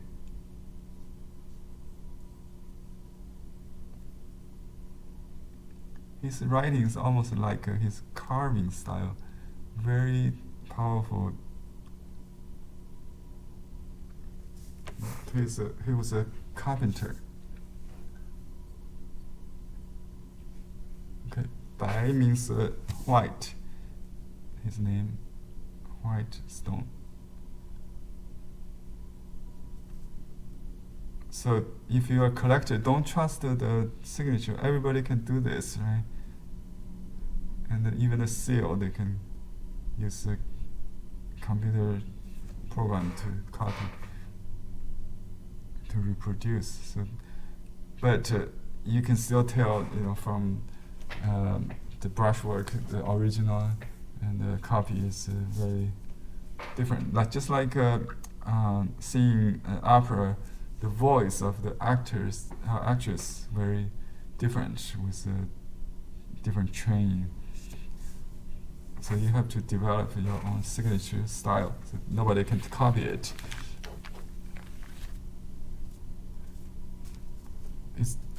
His brush mark you can see is much surer, very much more certain than mine, our students. Okay. You don't have to use your name. You just copy everything. It's a practice, a study. You can use your name seal to indicate the author. Okay. I will definitely use my seal. So there's a seal on the corners also. It says 大将之门. He's a pupil of the carpenter master Lu Ban. Lu Ban is a big idol of all the carpenters, in the ancient master carpenter. So he considers himself as a pupil of Lu Ban or 大将, a grand master from the lineage of the grand carpenter. Okay. If you see some dust, you can dust off those sketches done with the charcoal, but you don't have to. On some painting, I can still see his sketch. But you can use a duster if you want to do that with I would just add maybe a little. He didn't use any color in this, just to keep it simple. Maybe I don't want to add any. You can do that with like this, little details on the flower, but that maybe distracts the attention from the dove. So let me just put seals on.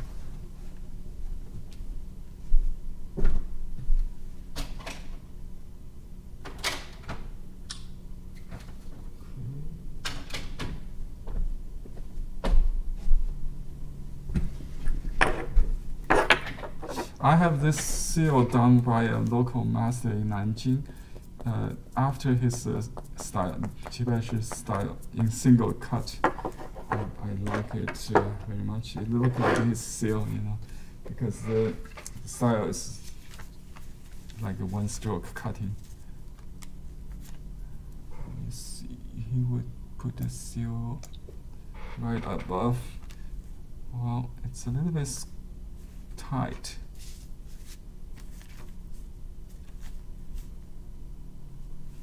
Maybe I can squeeze in just like he did.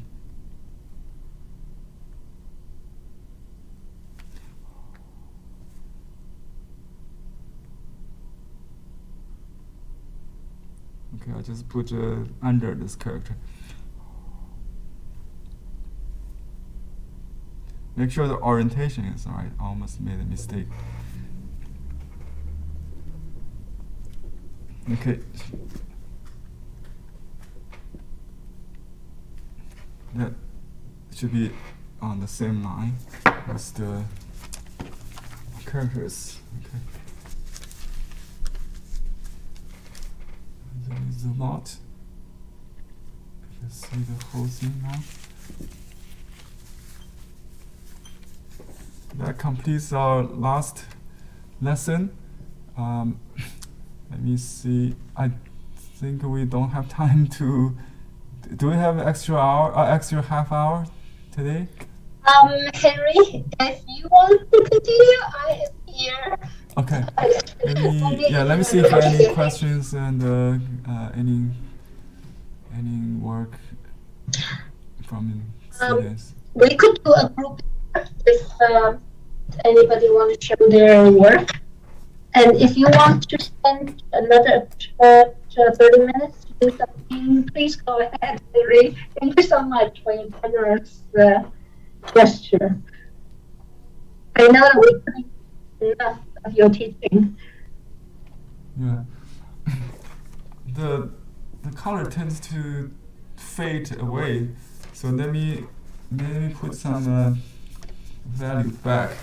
On the back side, maybe we can add a little dark so the white will show better also. I just want to add a little depth.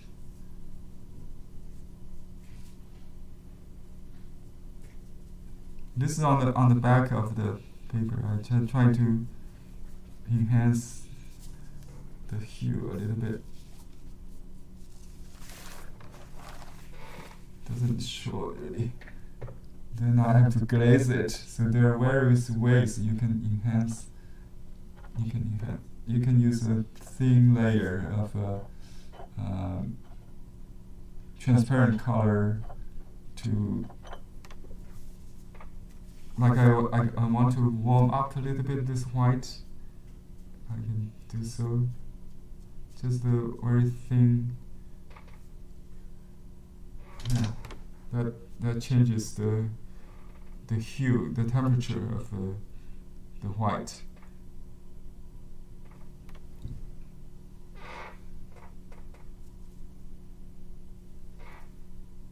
Very thin.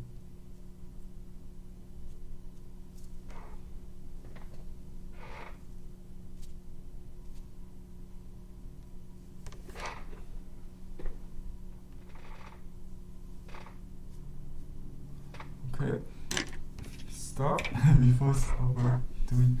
So you can glaze. You can glaze it if the white is too white, too cold. Then you can use no white, just a transparent color to change the hue a little bit, the temperature a little bit. Excuse me.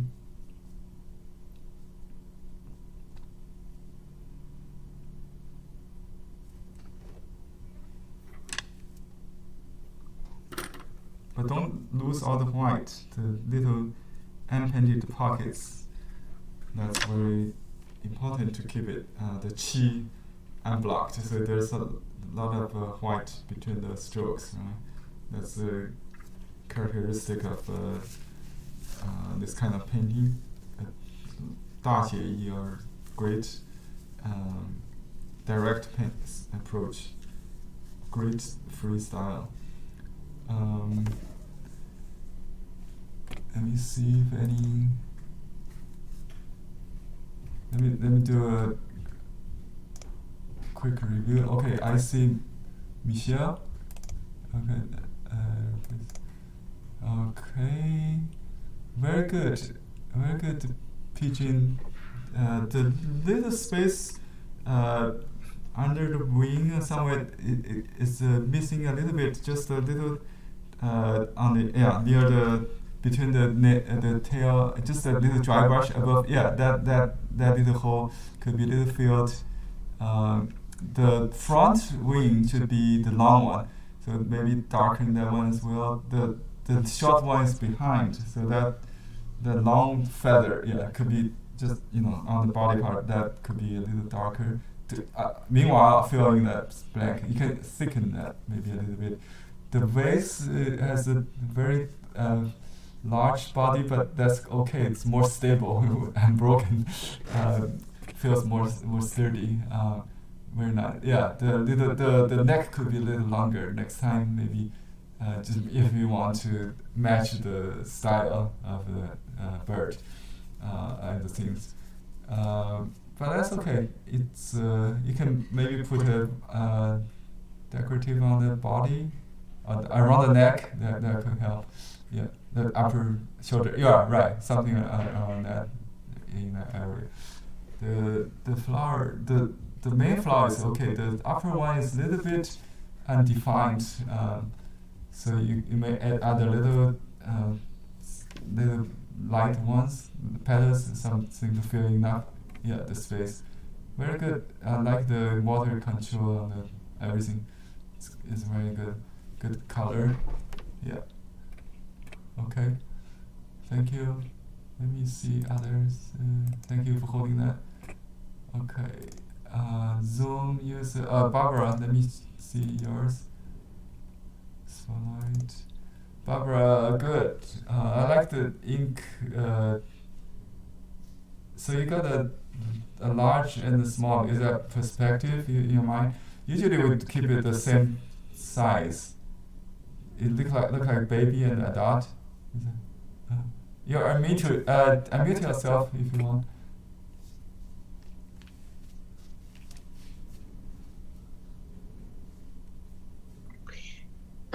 I thought the juvenile bird was leaving. Oh, sure. Okay. It's a distant. The teenage bird. Teenage. Oh, I see. Teenage. Okay, that's good. Oh, I see. Like fledged or something. Okay. Yeah. Yeah. I it's feel happening. Like a baby teenage. Yeah. It's good. I like the color, and you have some warm and some purple, some brown. That's very rich, and I like the texture on the feather. Very nice. I like the outlined flowers, like the wood lotus, like with Magnolia. Magnolia. Yeah, that could be. Yeah. Good. Yeah, very good calligraphy. Good, very nice. Good job. I'm looking forward to another poem where you will tell us the story let me show the audience on bird YouTube flying away. Let me see. Oh, I can't bring up on YouTube for some reason.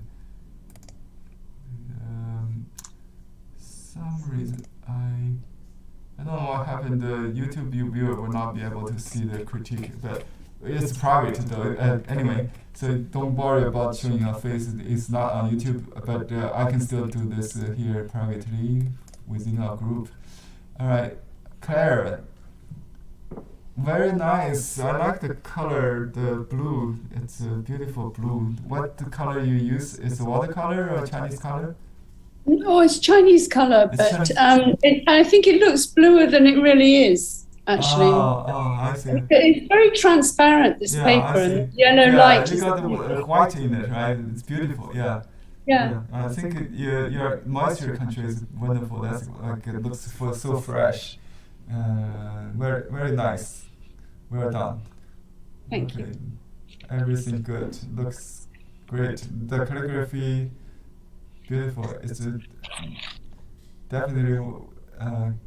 You have a 93 or something. There's extra dash. Yeah, no, that was the plot. It was the plot. That's okay. I don't know how to get rid of it. Yeah, don't have to take that out. Just leave it. It's beautiful mistake. Beautiful mistake. Yeah. I like that. The diagonal composition works really good. I like the second line. You put just next to the first line. Column. Yeah. Very good. I like the bird. Very, very good. Very peaceful. Yeah, I enjoyed doing it very much too. Thank you. It was a fun lesson. Thank you. Great. That's great. Okay. And we got a plum blossom. Maribel, are you showing us? Okay. Yes, Henry. I did. I see. You did some. Oh, I see. The plum. Okay, you got both. Right. Can you show the vase? Okay. Oh, you got another vase. 3 of them. Oh, right. I like the 2 flower ones. Let me see that one. The 2. Yeah, this one, the original one. Okay. Alright. Yeah, the body could be a little smaller, I think. Let me see the other bird. The body. Okay, this one's better. Yeah, this shape is better. The white areas could be a little filled. The lower body should see a little bit. So the wing, there's something under the wing. Could be under the. Oh yeah. Yeah, that I part. forgot Don't miss about that part. Yeah, the other part. Otherwise, this it's one. perfect. Oh, you got that one there. Alright. Yeah, it's a difficult. Yeah, you got everything in that. So the feather could be a little less rugged. The feather on the back. Yeah, could be a little bit smoother, but it's good to have the zigzag edge. The dove is hard. Yeah, I know dove is not easy. So you have to just use your gombi judgment. You paint it like a gombi, but one stroke gombi. You get like a bonus style, without the outline. Just fill in the color without the outline. That's why you have to got a template like a gombi. I guess you didn't have template like I did under it. Right? No, I just I just freestyled. Yeah, freehanded won't work for this kind of shape. You have to use a template, just like gombi. Lesson learned. Okay. Yeah. I get it. Yeah. You got it. Yeah. And see, let me see the plum again. The plum. Yeah, the plum is beautiful. Yeah, beautiful plum. This was my last. The third one I did, I guess I got better each time. Yeah, definitely. Yeah, because if you don't have templates, you can improve still by repeating. So it's advised that you have a design under it, a guideline. It would be better. Yeah, I like the composition of this one. Very good. So just sign it. Great. Okay. Thank you. Thank you, Henry. Thank you, Maribel. Okay, D. Okay, D. Yeah, you're okay. Unmute yourself. Got it. Right. The shape of the silhouette is good. Proportion is nice, and very good vase. Very nice perspective. Chivash stylized perspective. Very good. Good round mouth, flat bottom, typical. The flowers a little darker, maybe, but it's okay. There are some flowers like that. Very. Yeah, I didn't like the flowers. Yeah, but I like the good. stuff, but Yeah. I like the silhouette of the flowers, regardless. So you just put your signature or the invitation if you want to complete. I think the left it could be chopped. It could be trimmed off, and the bottom as well. So it look more compact. The composition is you need to trim the paper to. Oh no, I do know. Yeah, I was just using a lot. Yeah. I know you have a lot of space. You were Oh, going no, to no, do no, I that didn't later. trim it. Yeah. All right. What is the proportion of the dove? Is that correct? The neck long enough?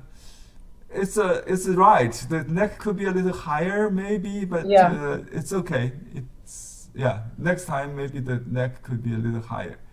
The Okay. body is fine. Body is fine. Thank you. The color could be I lighter, enjoyed so your it doesn't course. look like Very a good. ribbon or any other dark. It could be light. I tend to,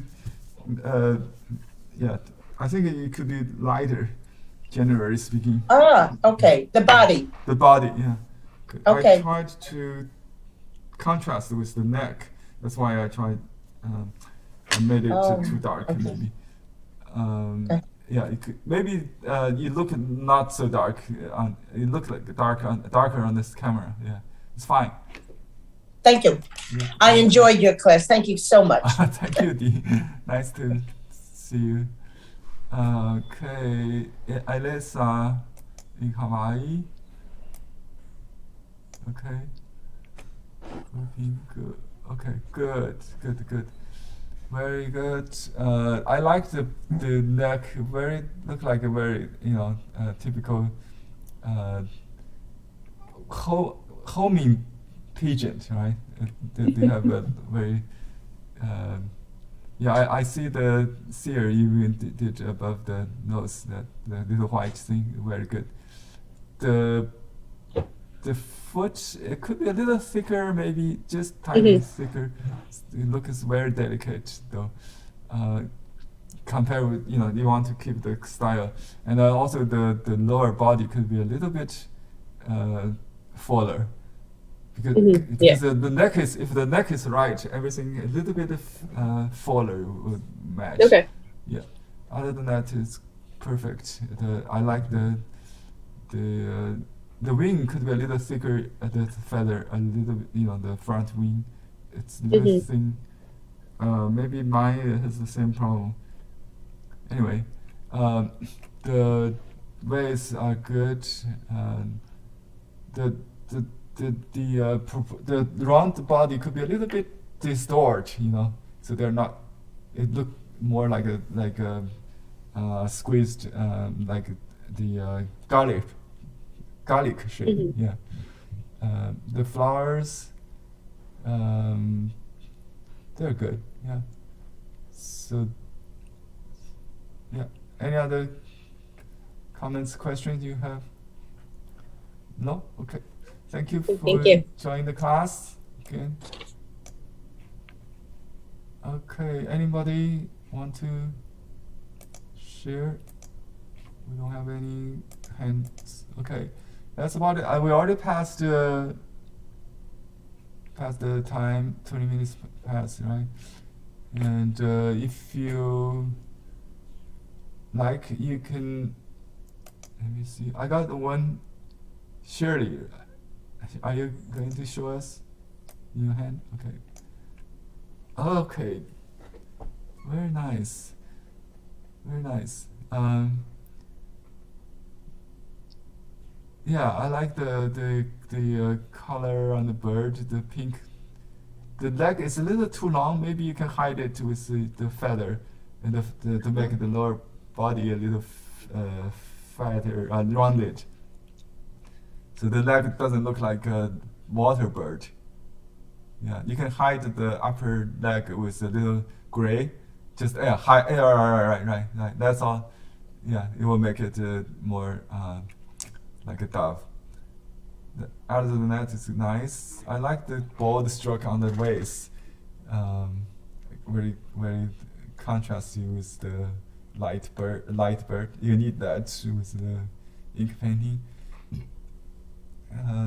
Nice flowers. Yeah, try not to outline the flower next time. Just do it like the right one, without too much outlined stroke. Yeah, I think I realize I have some kind of stroke like that. It's maybe just my influence. Basically, yeah, just to do the silhouette of the shape of the petal would be fine. Okay, good job, excellent. Okay, any other thank Diane for your feedback on the chat room.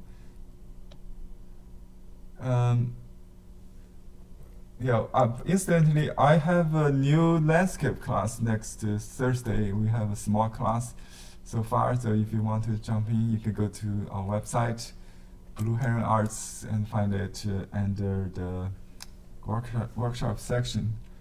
Would be contemporary landscape master study. It's a continuation of the classic series. Yeah. Okay, let me see. Yeah, we have some comments in the chat room member. Thank you for all the appreciation and the support. And don't forget to fill in your survey if you haven't done that. I think the link is in the chat room, or you can find it in the email today. Yola, do you have any? Yes, let's have a group picture. How about that? Oh, yes. If you have your photo, if your paintings that you want to put in front of your face, we could do a gallery view, take a picture. Okay, let me see. We probably need to remove Henry's spotlighting, right? Here we go. Let me see. How do I? She's taking a picture. I'm gonna okay. I can take a. Yes, if you want to put your photo, your paintings in front of your face, we could take a group picture of the paintings today. All right, I'm gonna show. 1, 2, 3. Okay. Just hang in there for a sec. 1, 2, 3. Lynn, Seagull, this is my first time seeing your painting. Lynn. Oh my goodness. Okay, let me. That's beautiful, Lynn. I can't believe I have not.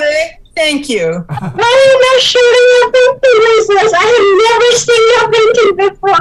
And thank you very much for donating to our painting program, Lynn. Lynn is from Oregon, where the cherries are from. About me. Thank you. Well, I've shown my face before, but not. Do you want Henry to comment on your paintings today? Since you did it? Thank you for these. I hope we do it again. I am really hoping that we will do another series of fusion painting with those techniques of the Western watercolor and Asian brush painting together to create amazing things for the year of Dyker, which is very, very, very close in a couple of months. I appreciate all that you've done, and Henry Lee is a genius. It's so wonderful to see how easily he does this, and we have to work harder at it. Thank you. Yes, I agree. I agree. Yes, it's a few minutes before 4 o'clock here. We probably need to end. But before I end, I also want to share with everyone that even though this series of programs is ended, we continue to do various types of free programs for the public that has access to the internet all over the world. Tomorrow night, 6:30, that's the New York time, we will be meeting with an author, Valerie Taylor, about her award-winning novel. The title is called What's Not Said. And if you would like to join and interact with the author, ask her questions, and get inspired also, please sign up. I put announcement of the event in the chat.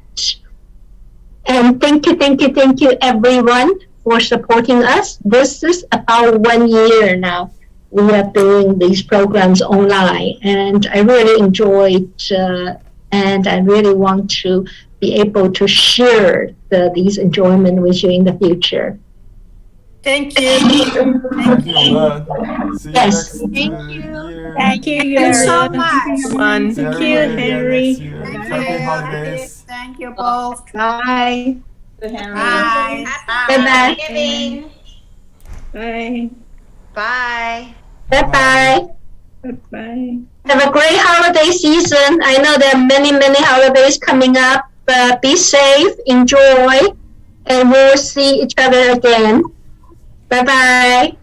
Bye. Bye. Bye.